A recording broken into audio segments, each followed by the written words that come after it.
આગળ વાત કરીએ વડોદરા અને આણંદને જોડતા ગંભીરા પુલનો એક ભાગ 7 મહિના પહેલા તૂટી પડ્યો હતો, જેને કારણે વાહન વ્યવહાર સંપૂર્ણ ઠપ થઈ ગયો હતો।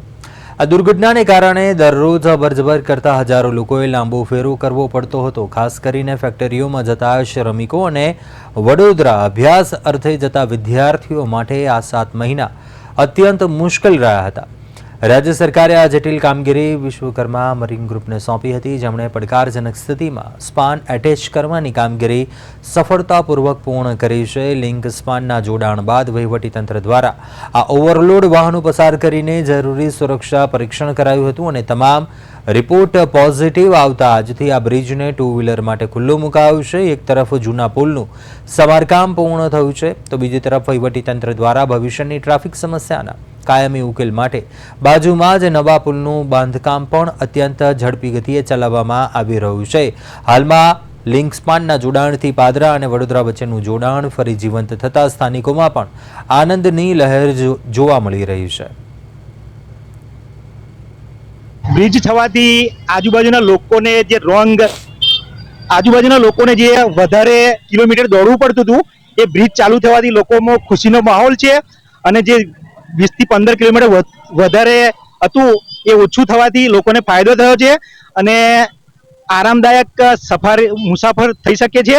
અને જે આજુબાજુના લોકો જોબ કરતા હતા, હું અત્યારે બોરસદ તાલુકાના પિલોરા ગામથી જોબ કરું છું અમૂલી કંપનીમાં।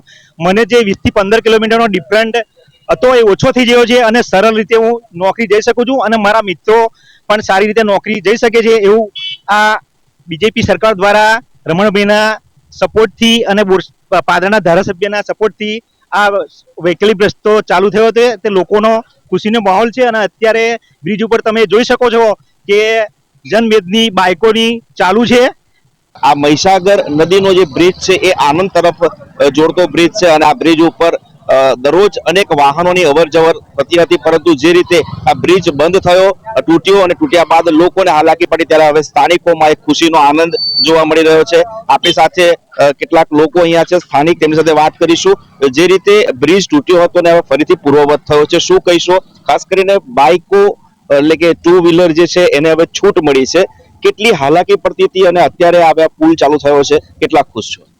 બિલકુલ, આજે જ્યારે આ બ્રિજ મુજપુર ગંભીરા મુખ્ય જીવાદોરી સમાન ગણાતો મધ્ય ગુજરાતનો મુખ્ય બ્રિજ હતો, જ્યારે કોલેજ તૂટી ગયો ત્યારે અમારા અહીંયા આગળ આજુબાજુના 21 નિર્દોષ લોકોનું મૃત્યુ થયું હતું।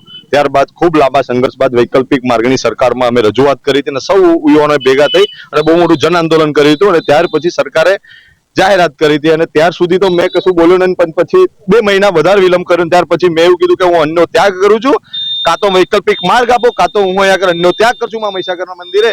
ત્યાર પછી સરકારશ્રીના મંત્રી દ્વારા 9.12 કરોડના ખર્ચે જાહેરાત કરવામાં આવી અને આજે આ રાહદારીઓ માટે ખુલ્લો આજે બ્રિજ તમે જોઈ શકો છો। ખૂબ સંઘર્ષ થયો, કારણ કે 22 નિર્દોષ લોકોના મૃત્યુ થયા બાદ સરકારના પેટમાંથી પાણી નતું હલ્યું અને આજે આપ સૌની જીત થઈ છે ને આપણા ગામડાના યુવાનોની જીત થઈ છે, કારણ કે આ સંઘર્ષના તમામ સરપંચશ્રીઓ, આગેવાનશ્રીઓ અને તમામ આગેવાનોએ ખૂબ મદદ કરી હતી અને લાંબી લડત બાદ આજે અમારી જીત થઈ છે।